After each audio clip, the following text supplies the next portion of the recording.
Hi, Francisca. It's an honor to Hi, have you. boy. It's an honor to have you on the interview today. Your story is so inspiring, and what you went through, I think it's not many people can go through what you went through. So today we would like to hear more about your story. Please share with us about your story of how you become a social justice advocate. Thank you, boy, for having me.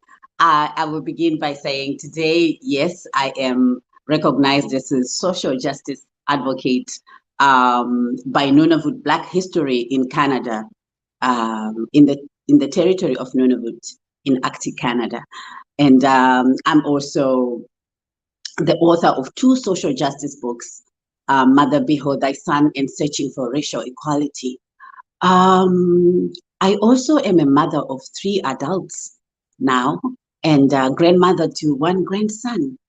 And so I have become a coach as well, a transformational coach, a positive intelligence coach, a mental fitness trainer. But I just want to share that my life was not always this way. You see, I began my journey in this life in 1970 as a girl born number 3 in a succession of girls. Then girls were not valued the same as boys.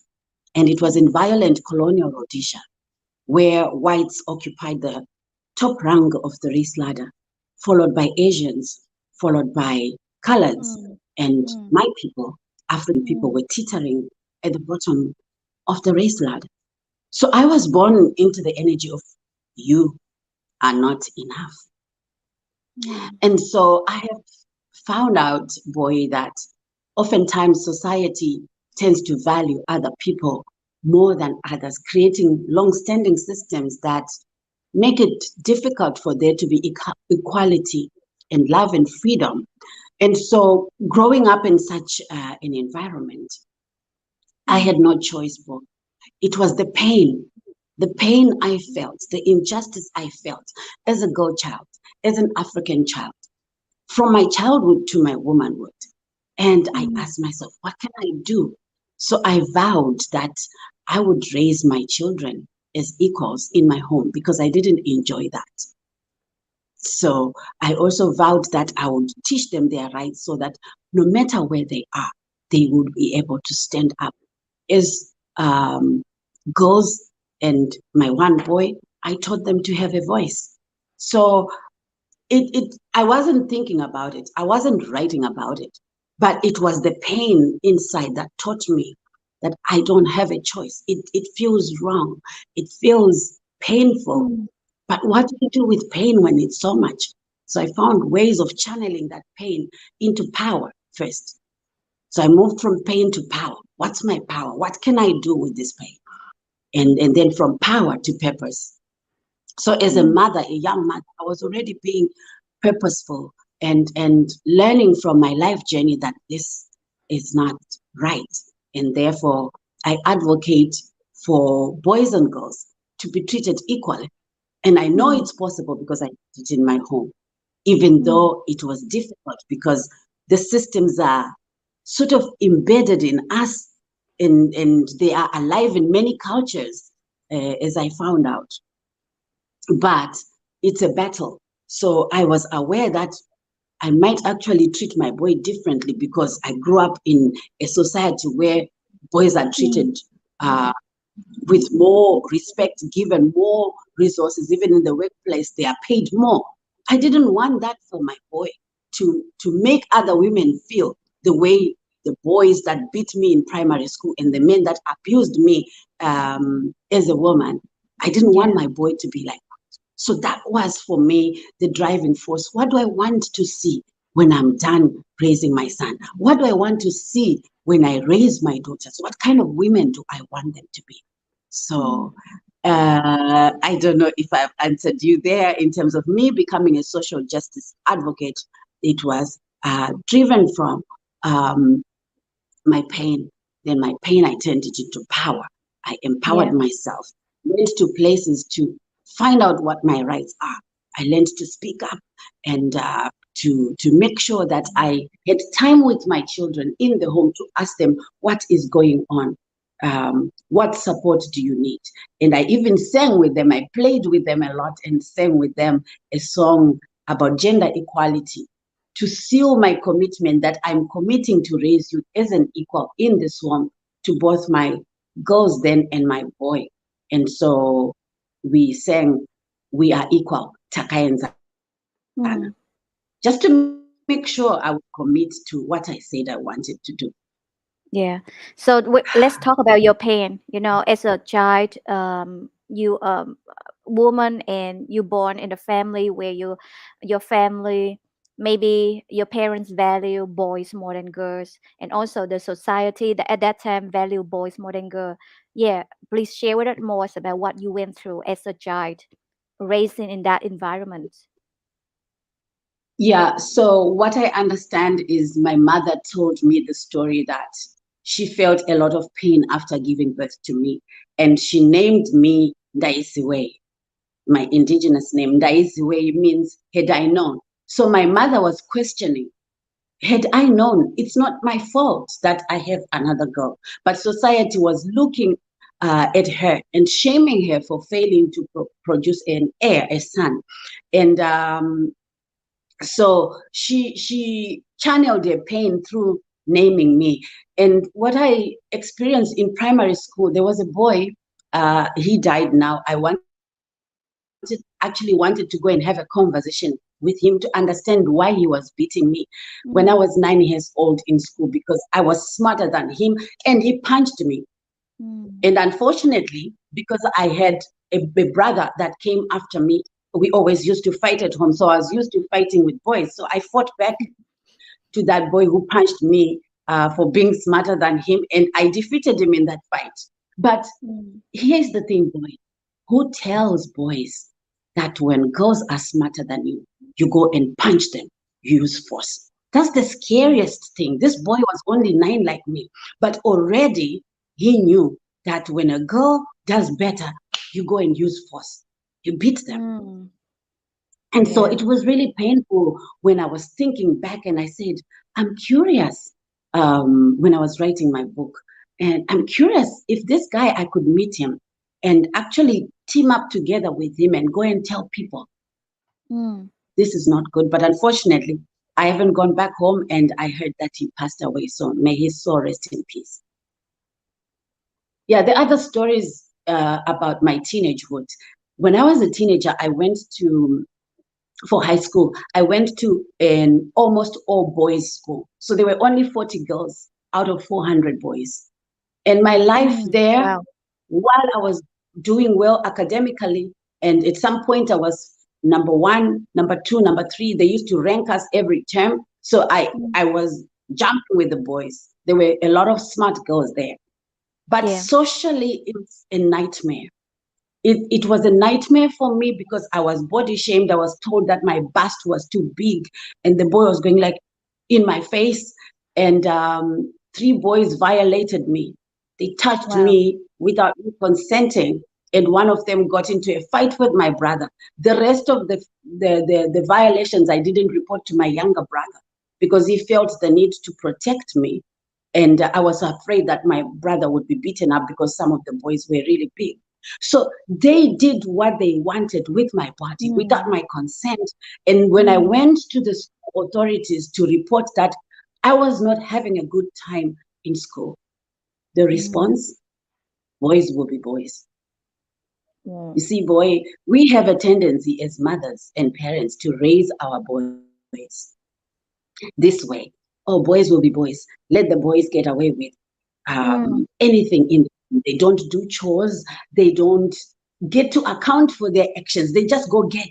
Even our bodies, they get. They feel they're entitled to our bodies, and when we are meant to speak out, we keep silent. So it was very frustrating. And as a teenager, trying to carve out my identity as a woman and meeting all these body shaming violations from boys, it was a bit too much. Mentally, emotionally, it was really a struggle. But we powered through those experiences. When I was a young woman, I went to work and the manager cropped my thigh. And I had to like throw his thick hand away from my thigh. No permission. He was my senior. He had no business touching me. I was married. Not that it mattered that I was married, but it's my body. So I don't know why we are raising these boys and men who come from our wombs, but they treat us like we are less than. It's still my puzzle as a man. So those experiences, and until also I stayed in a marriage that was not a marriage. When I reflected back, I found out that it was a question of us being forced by our cultures to be together because I got pregnant. He was not ready. I would not want to live with his family because they did not want me, but culture said, stay together. And so I carry the scars. I carry the scars because if I had a choice, I told them that I did not want to be in that family because I didn't feel loved. But that's what culture does. That's what it does to girl children.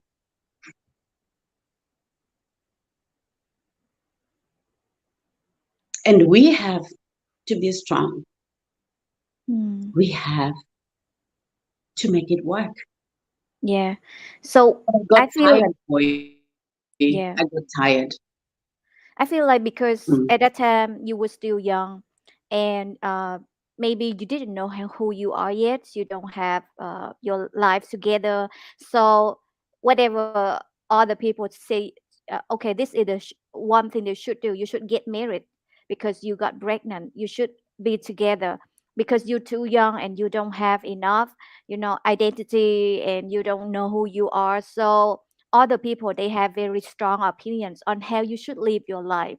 You should, okay, at this age, you need to get married, or if you get pregnant by mistake, you need to marry to a guy that you don't want to be with. And that's something that people, like, they put their opinions, they put, like, the society around you, they put their definition on how you should live your life on you when you're too young to make the decision by yourself. And I feel like nowadays many young girls, they who born in small towns or countryside, they're told that way. You at this age, you're too old to be single, or you need to get married, you need to have babies, something like that. There's some expectation on that for women. If you born a woman, you have expectation that you need to get married and give birth, or something like that. And it wasn't what made you happy at that point, but you stay in that marriage. How long will you stay in that marriage, and how did it end up? I stayed 12 years, boy. And that's when I really felt the pain and that struggle in the mind to say society or culture is saying, you stay, you hold the knife by the hand. It doesn't matter how painful, a good girl stays in marriage. Some people die, boy. I was going to die. And I just found the courage to go against what society told me, to go against what family told me, and to, for the first time, recognize that I'm an equal human being with equal human rights who deserves equal treatment. And I have a voice. And I decided to walk away from abuse, to walk away from a toxic, unhealthy, unwanted relationship. But what I'm grateful for is I kept my babies. That's the gift that came out of that marriage. I have 3 beautiful babies. I would not even do it over again when I think of the gift of those children. So I stopped to be a victim, even with the father of my children, because before I was talking the story of a victim, telling the story of a victim. He did this, he did that, he did this. But I had to own my decision, boy. As a girl, I made a decision to be with him. When I was pregnant, things were going on fine. So I took full responsibility. for my part in the story. Mm. And when we take full responsibility for our part in our story, that's when true healing and transformation begins. So I had to acknowledge my part and own it. Yeah. I accept that I decided to be with this guy. These are the consequences. Mm. And then from ownership, transform. So I have my process, AOT, acknowledge, own, transform. So when I got to that stage of reflection, and I'm like, I'm curious about that guy's narrative. What is his story? He told me he was not ready. He told me I was being imposed on him. It was true. So what did we expect of a marriage where we were not prepared in terms of being a husband and wife? Should I be blaming this guy for my whole life and telling people he's this, is that, and me the victim, he the villain? No, I decided to empower myself, boy. And I found out that it's the systems. It's the system, not the individual. It's the system that's oppressing us, the system of patriarchy that says boys are better, girls are less, men are better, women are less, they get more. It's there at home. It begins at home.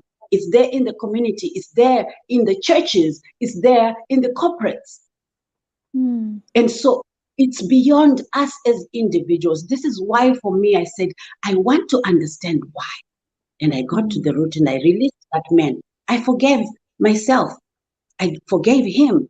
And now I'm free. I can do this work knowing that I don't hate him. I have a gift of children from him. But I now want to dismantle that system, play my part in dismantling that system. And we can all play a part in dismantling that system, especially mothers, because we have time with our children. We tell them our stories, like I told my son in Mother Behold Thy Son. What do I want to see when I'm done raising my boy? A respectful young man of confidence, of integrity, of conviction, who treats women and girls equally because he came from a woman's womb. Yeah. So what you say is that the gender like equality is something that needs to be educated at home, because you raised that way. Some people, they born in a family where their parents told them like, oh, you're a man, this is what you should do, or you're a woman, this is what you should do, or they have some expectation differently on men and women, on boys and girls. So that's why you Mhm. came up with you changed how you educate your children, Yes. your boys and your girls. So tell us more about how you educate your children to be equal in your family. I think for me, the main teacher was my pain. And I knew that it doesn't feel right. I did not have a book. I was not reading about gender. I had not even educated myself then on gender. I only got to know about gender in 2006. I was 36. I had already raised my children just knowing that I want all of them to feel like they matter. They are equal. Their voices are equal. They matter. And it was in 2007 that I decided to play with them and cement the commitment to raise them as equals through song. That's when we played Bira and talked about we are equal, and that it's up to us parents to raise our children as equals. Because if we do not, these boys are the very boys who will go and grab girls and punch girls because they are smarter than them. They are the boys who go and grab ties in the workplace. They are the men who will go and be abusive in their marriages and rape people because they just grow up with this entitlement, no accountability, and yet girls do a lot. So guess what I told my son? In this household, if you eat, you cook. If you eat, you clean. If you sleep, you spread your bed. You do everything that the girls do. And he is so obedient. And he is not less of a man because he does that. I would like to believe that he'll be a good husband. If he's not, I'm going to whip him. I'm joking. I didn't whip him at all when I was raising him, but I would Okay. really want to see my son become a good husband or good partner, whatever he chooses. But I would really love to see the fruits of that upbringing because I know that when there's equality, there will be peace. Mm. If not, then we shouldn't be surprised about all the domestic violence, coercive control, the things that boys get up to because they are being masculine. Is that healthy masculinity? For the Yeah. most part, for me, what I've observed is toxic masculinity. And those boys and men are not happy because surely if they were happy, they would inject positive energy into our lives, into the workplace, into the world.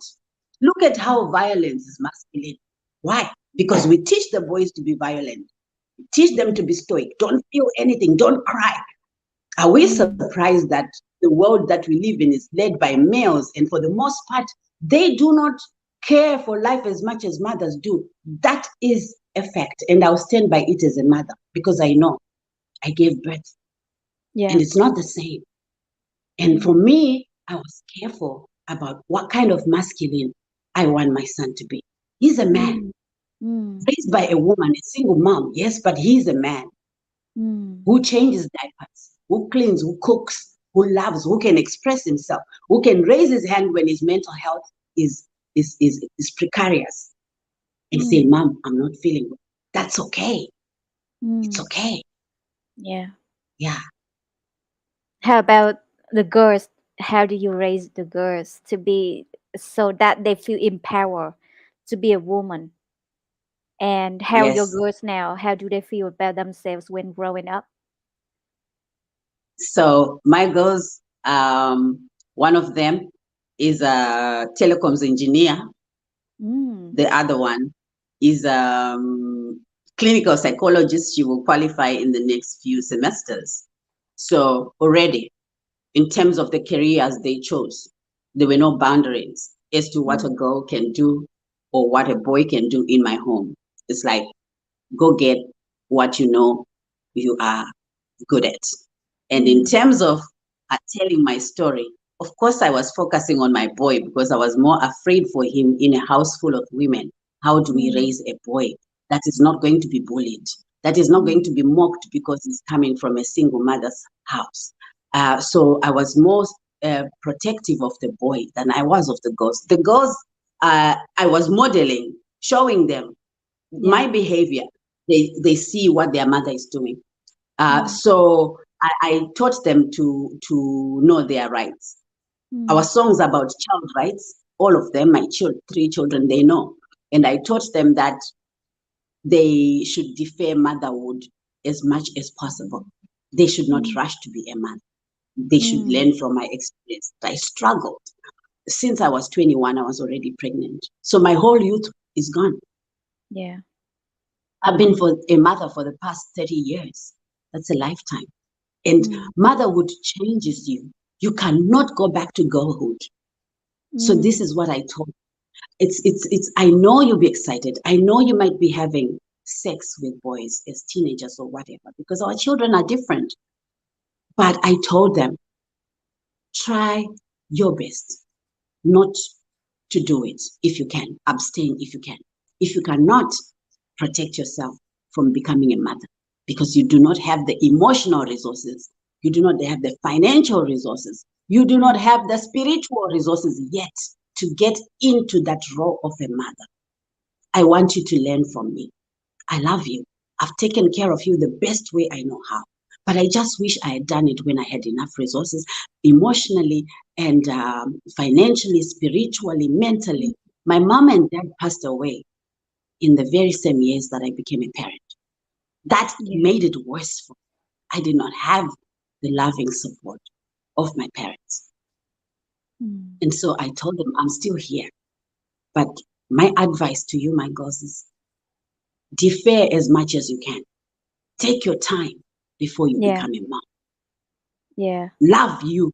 Focus on you. And I'm happy they did it.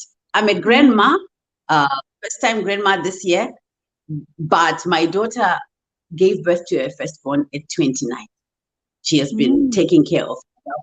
She got married. She didn't immediately become a mother. She said, Mom, we heard your story. You showed us the way. You told us what not to do. And we are listening. And they also know that if their relationships become toxic, Mm. They have Yeah. full permission for me to leave them. I'm not going to ask them to stay. Yeah. They have my support. That's a really modern teaching nowadays. I feel like you very modern mom. You're not like a traditional mom who tell the daughters you need to stay in marriage even there's abuse, there's something that you feel unfair, something you feel treated badly, you need to stay in that family. So in my family growing up, we very religious people. Like my mom very religious, and what she told me when I was a child, or even in religion, you need to stay in marriage, whatever it takes. Like even there's abuse, even there violence, even there, you wasn't ready. You need to stay there, and I don't feel like it's something that you know. Modern enough, and it's not healthy for us to stay in marriage like that, and then we be tortured, and then we lose our self-esteem, we don't know who we are anymore, and all of our lives we just know, okay, I'm a mom, and that's the only identity that woman who are raised that way know.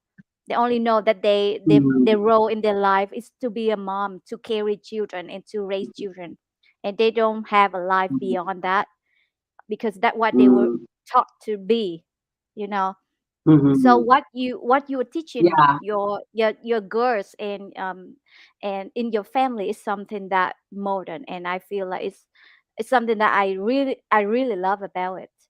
And I think Mm, the way that your life story and all the things that you do starting in your own family is something that a wake up call for all the people, all the moms in the future who can learn from you. And also, let's talk about mm. racism.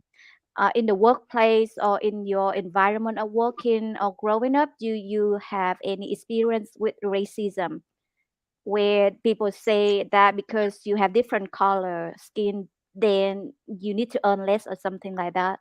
Can you share more about that? Yes.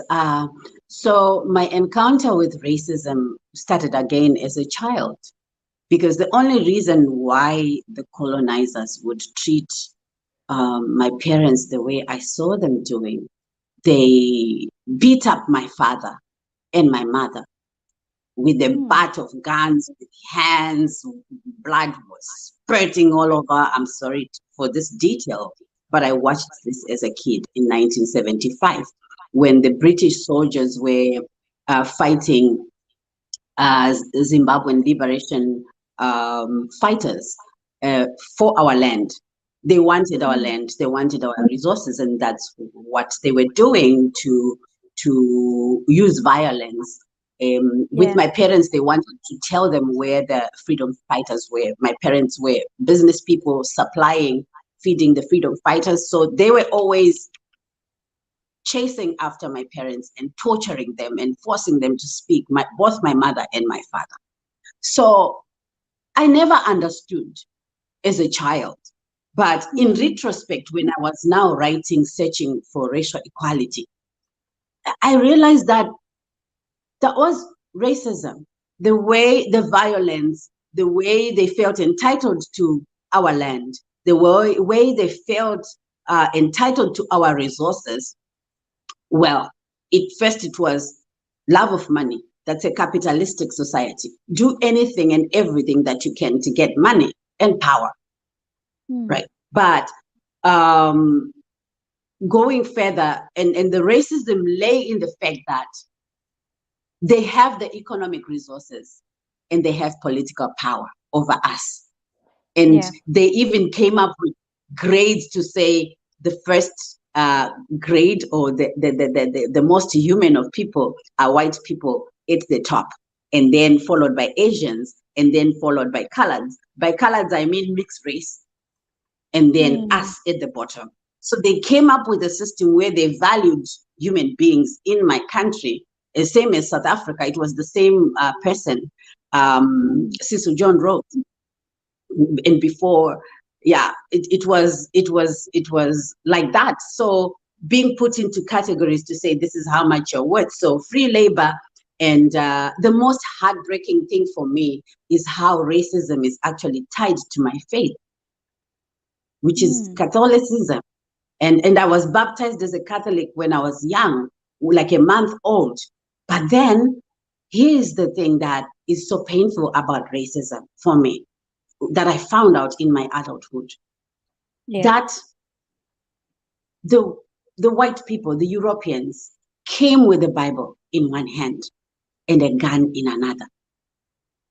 And they told the missionaries to take everything, chicken, goats, livestock, taxes from the black man and not give them a seat, and create a confessional system where you hear everything that troubles their souls and make use of that as information.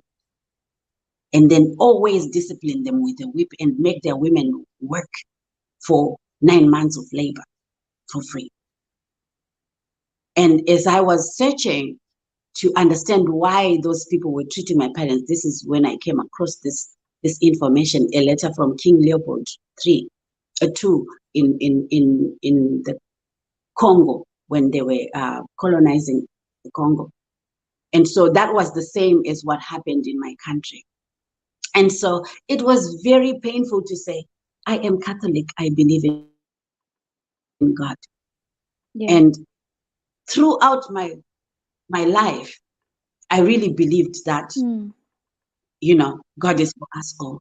But after finding out that this was the mentality of the people that came to us, saying they were saving us, and they told us that our culture was evil, including the mbira that I showed you before. That is a spiritual instrument. That is how our people used to transcend or to pray in our traditional method. So they said all that was evil. And then you get to know, to uncover the truth that all this was for them, to serve themselves, to have what was beneath our ground as Africans, to enjoy it and keep us at a level where we will never raise our heads or challenge them. And so that is, for me, the how racism really hit me, because when I wanted to heal all the trauma, I went back to my childhood. And then I was like, oh, okay, now this is why this happened. Because I wondered, why were they beating my parents? Why were they treating people like that? Why did they want to get everything that we owned? Why were they saying our instrument that is so therapeutic is evil? Why did they ask us to throw everything that we knew about ourselves? And so when I understood it, I said, okay, I wish someone had told me that the religion that I grew up in was not meant to free me. It was meant to enslave me for life and to deny me of birthright, my soil, the wealth of my country. And so that is racism at its worst, where people say they believe in God, but they beat people, they rape people, they strip them of their dignity, of their language, of their first line of defense, which is their culture.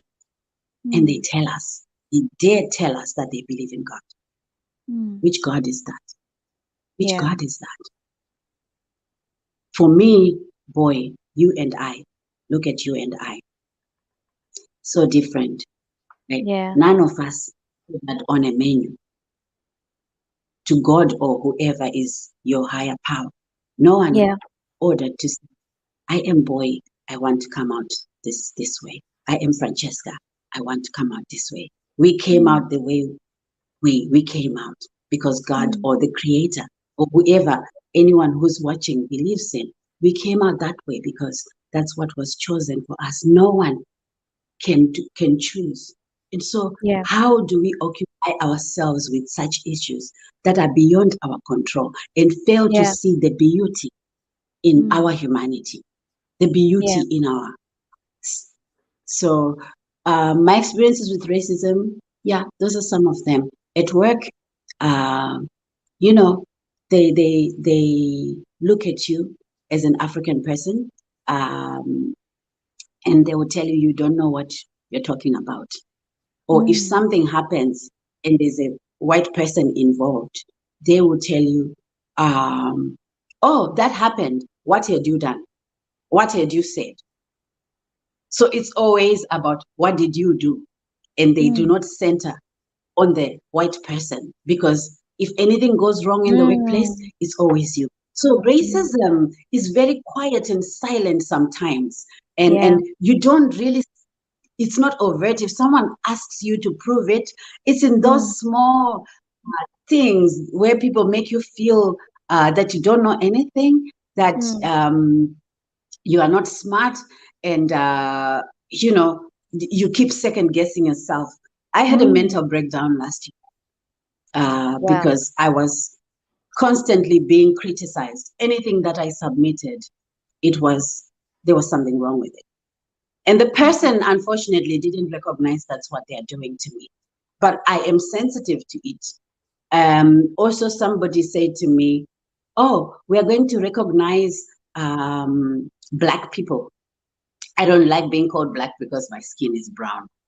So that's another lie, that we are called Black and they say it's skin color. But when I look in the mirror, my skin is brown. So that's Yeah. one big lie about race, that they are white people and they are Black people. There are no people as white as snow or as black as charcoal. If they are, doesn't matter. But I know that's the biggest lie that we perpetuate ourselves every day, is refusing to move away from those labels. You see, when someone is describing me, they say you are Black. When they are describing you, they will say you're Asian. Why don't they call me African and call you Asian? Why me Black? Because they want to emphasize something. Because we can surely change. Language is everything. Why black and white? There are no white people in snow. Why are they comfortable being called white? What is in whiteness? Purity, Yeah. perfection, everything good. What is in black? Darkness, Yeah. sin, thieves, rapists. It's dark, right? So for me, boy, when you ask me about racism, I go there. It's a big fat lie. And I explore that in searching for racial equality, that yes, some people like being called Black, but I do not, because it doesn't describe me. I am brown. If it's about skin color, I am brown. Yeah. Yeah. So I was talking about the workplace. And so, yeah, a lot goes on in the workplace. And people were saying, let's recognize George Floyd. And then they gave us a space to talk about our stories. We shared our stories. And then after finishing sharing your story that traumatizes you, someone says, oh, but then you're not the only ones. Indigenous people also have those issues. But you're saying it's our space. So that is racism. That is Yes. tone deaf. That is insensitive. But we are used to it. My daughter works for a company that does not treat African people well. It is a telecoms company from an Asian country, and they are known, like the whole world knows, that's how they treat Africans. Yeah. And people don't want to speak up. But I empowered my children, not only about gender, about race too. So my daughter speaks up. She will ask to talk to the authorities and say, this is not on, you're not treating me well. I just wish we had more children that really know that it doesn't matter who you are, where you're from, what color your skin is, who your Yeah. parents are, what they have and what they don't have. If Yeah. we all did that, empower our kids, teach them to love one another, teach them to accept that no one has a say in how we look, then we might have a better one. So Yeah. you asked me before, boy, why am I a social justice advocate? Precisely because of these experiences and because I believe that we are all beautiful. I don't Yeah. hate anybody. Just like I said with gender, that I totally, completely forgave the father of my children as the individual who was in a relationship with me, and some of Yeah. the pain that I experienced was the direct result of me relating with him. The same thing with racism, that it's a system. I don't hate individuals. We don't have control over the system. But what we can begin to do together is to commit to say, what as mothers, the ones that carry children, teach from the womb, what are we teaching our children? If all mothers taught their children that every child matters. Even if someone tells you that they don't matter, I, your mother, am telling you, go out there to preschool, to kindergarten, go out there to school and be beautiful. Go out there and know that every child matters. Yeah. You love them. They love you. So that, for me, I believe that my experiences with racism have taught me to release all the anger and the trauma. Of course, I did it with the help of a therapist. I could not have processed all that trauma by myself. And Yeah. so I don't know if I am answering your questions, Boy. I just want to check in because I talk and I just want to make sure we are on track. Yeah.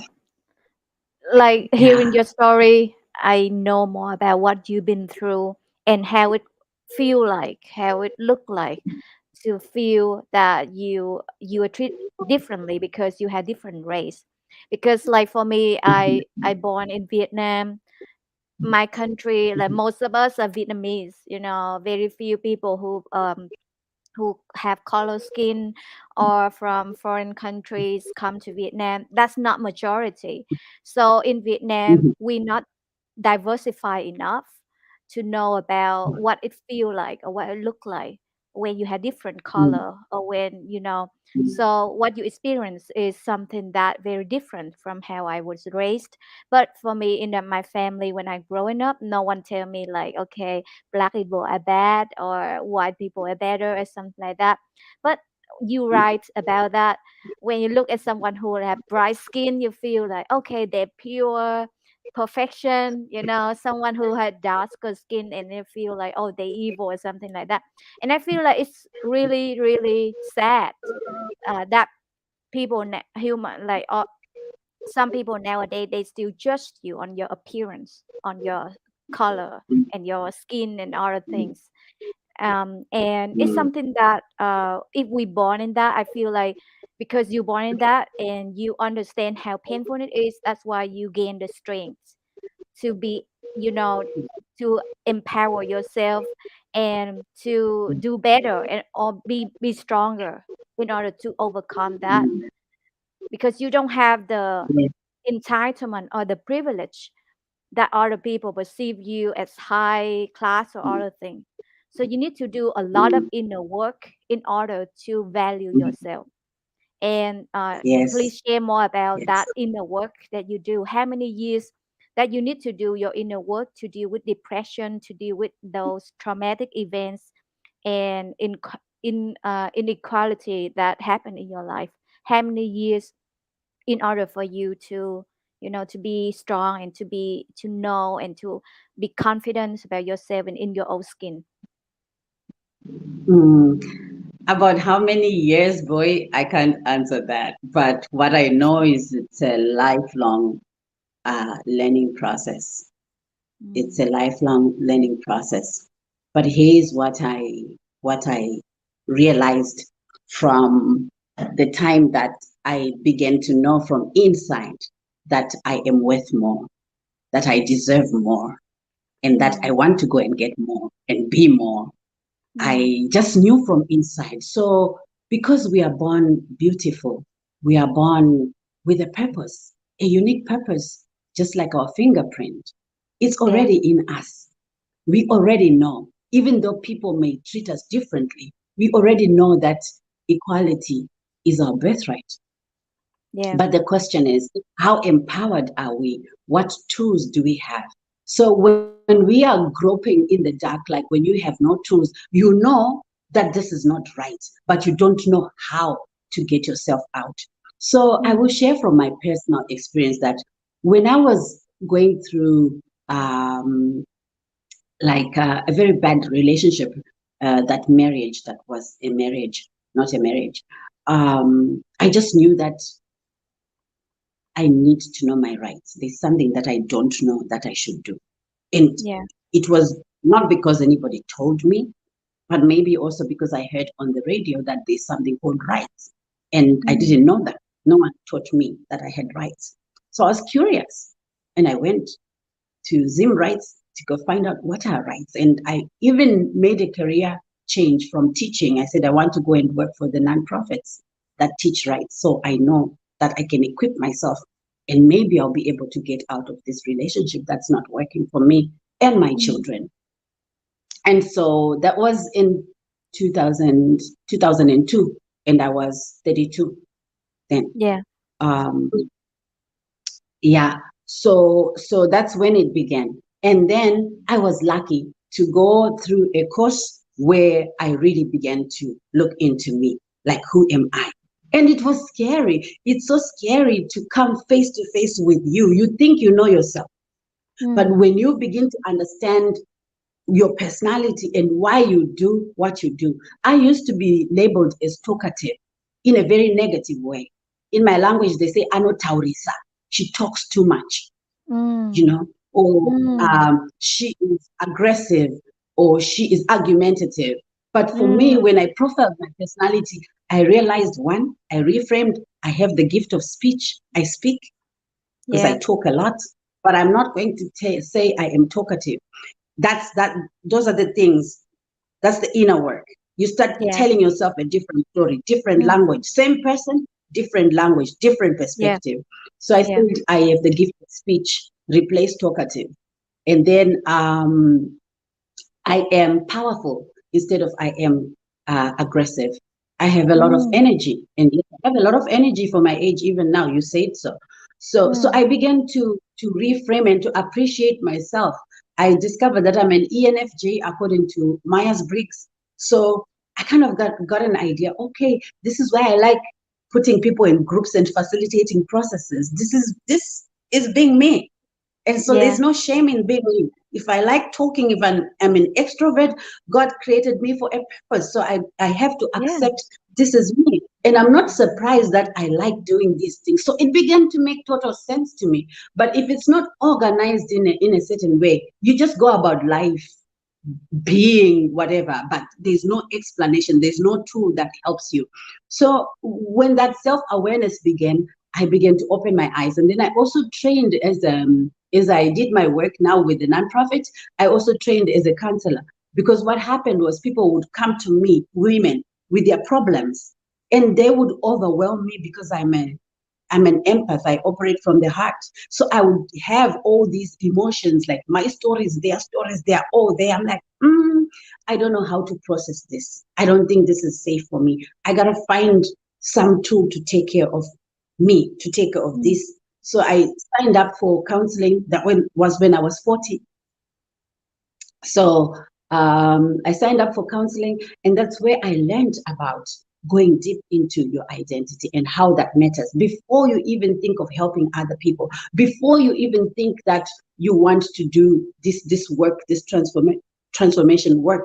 You got to work from inside.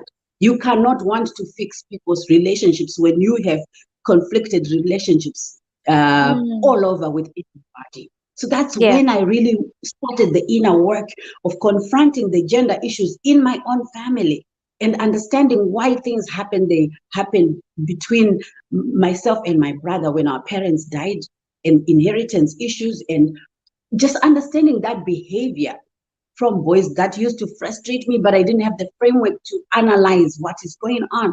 So the inner work, first it was that awareness of that, the fact that I need to know my rights, and then the profiling of self, and then I went through the counseling, and I was still training, designing programs and teaching people leadership.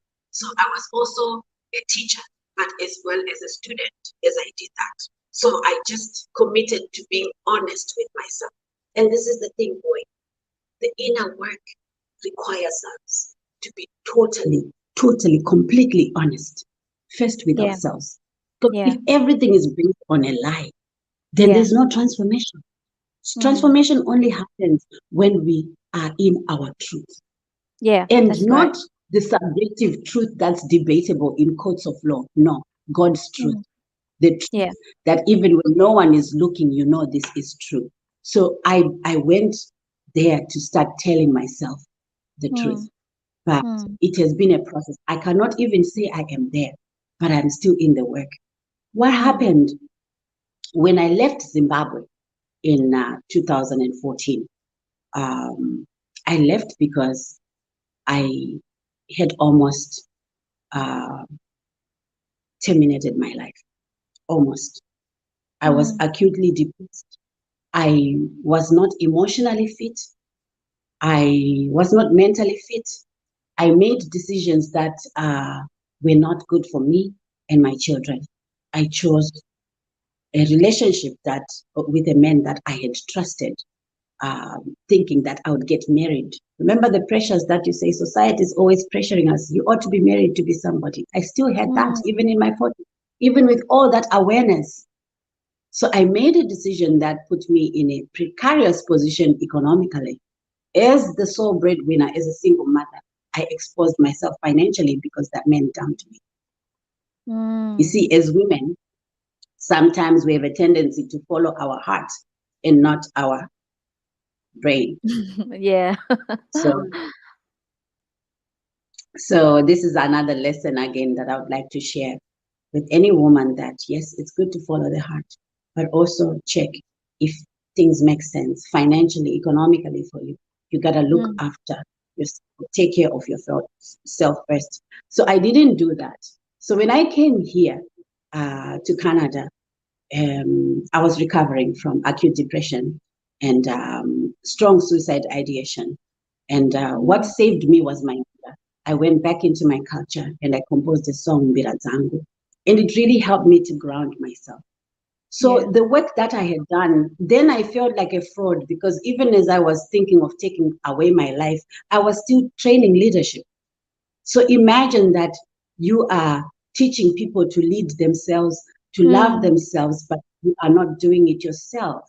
So I was really ashamed of myself, that I think I'm in the inner work, but look what I almost did. So I wasn't physically confident anymore. I was told I was ugly. I can't keep a man. I wasn't emotionally fit. I wasn't mentally okay. And I was spiritually lost. Like, people were saying, it's happening to you because of this and that. So I took all those lessons. And when I came here to Canada, I found time to reflect. This is my life. This is where I am. Now I'm in a safe haven. I also had political issues going on at home, being followed and being threatened.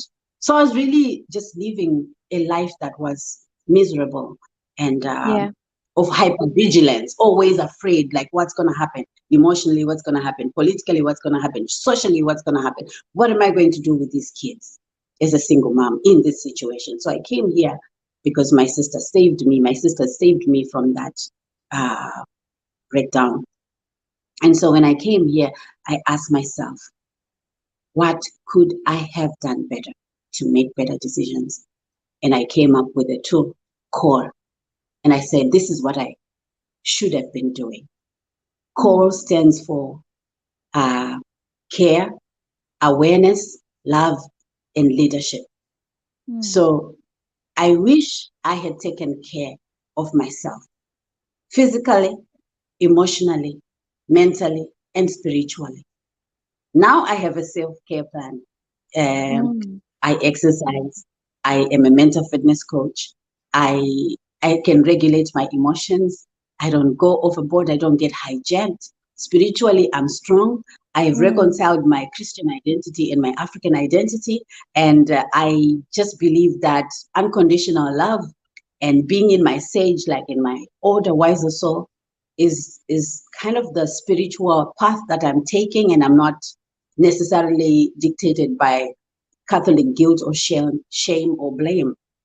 And so the next A in the true call is awareness. So if we are aware of ourselves, if we know who we are, if I really knew who I was and I was strong, then some of the decisions that I made from the time that I was pregnant to the time that I made this mistake of trusting a man who was not worth my love, I didn't know myself. If I knew myself, then I'm like, Miss Francesca, this is not the route to go. So self-awareness is important. And so I went deep into myself, like, who am I, redefining and establishing my roots to accept everything to do with my ancestors, the good and the bad, and to own it and to say, what do I want to replicate that comes from who I am, and what do I want to correct? And then self-love, Yeah. really love myself in my chocolate skin, and Mm. be okay with who I am. And then leading the self, the other L, self-leadership. What is Yeah. self-leadership? You should have a vision of where I want to be. You Mm. cannot lead yourself if you don't have a vision. And when you are leading yourself, you don't sabotage yourself. Mm. You lead yourself towards something positive. So that was the two that I came up with, and I was reflecting, what could I have done better? And that's how I managed to take all the experiences, racism, sexism, acute Mm. depression, divorce, and say, all these things happened to me, Mm. and made the gift in the tool called Core. And a lot of women are benefiting from that tool. And I'm Yeah. very proud to share um, the results with people who want to know about that. Um, Yeah. I'm So complete. yeah. So you have two books. Can you show us your book Yeah. title and how we can get your books and learn more about your story? Okay, so Searching you for have racial Searching equality. for Radical Equality. So in that book, you mentioned about gender equality and against racism. This one is racial equality. Okay. And And this how is about the the gender other one? equality. Yes, Mother, mother, behold thy behold son. thy son. What's the topic Mhm. about in that book? Mother, behold thy So son. it's about a mother telling their son how to be a man. It's about a mother telling her girls how to be strong women, women that tell their stories. It's about a mother sharing her perspective with the world, that all mothers can come together and they can raise human beings that are peaceful, that are full of love, and there will be equality and freedom. It's Mm, about making a statement that we are not fighting between female and male. We are yeah. mothers of males. We give Mm, birth to them. And so yeah. when we look at equality from a mother's lens, a mother loves all her children, female and male. Mm. Well, that's awesome.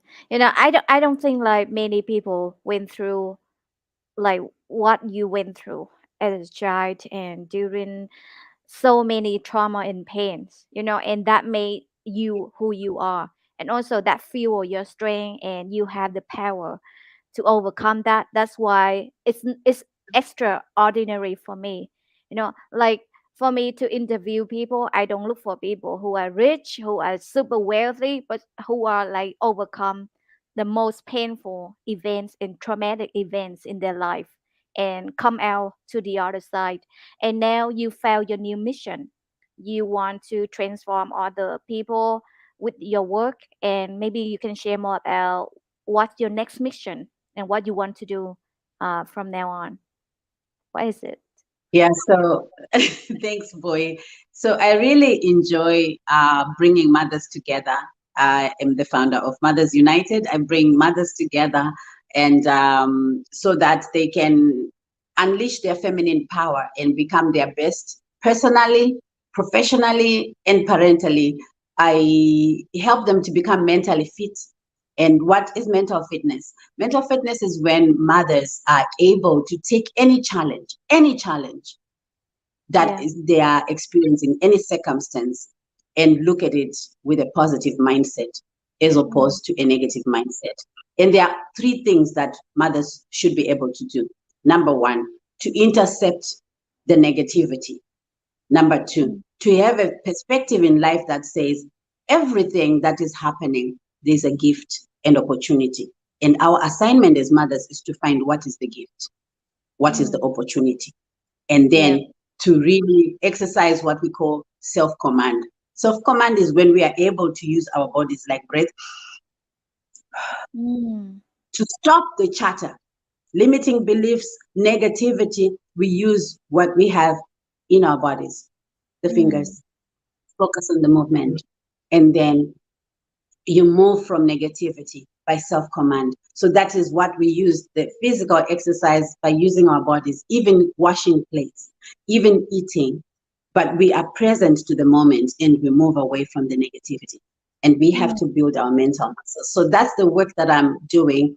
I offer core as a course where you get to take care of yourself, be aware of yourself, love yourself, and lead yourself is the core course. And then I do mentally fit mama, where core is the foundational course. And now I teach the practical issues of mental fitness. That is Yeah. intercept the saboteur, have a perspective of positivity, and learn to self-command. So your muscle becomes strong. So even if it's divorce, even if it's any kind of trauma, even if it's death, we are able to work with you to a point where you accept what you cannot control.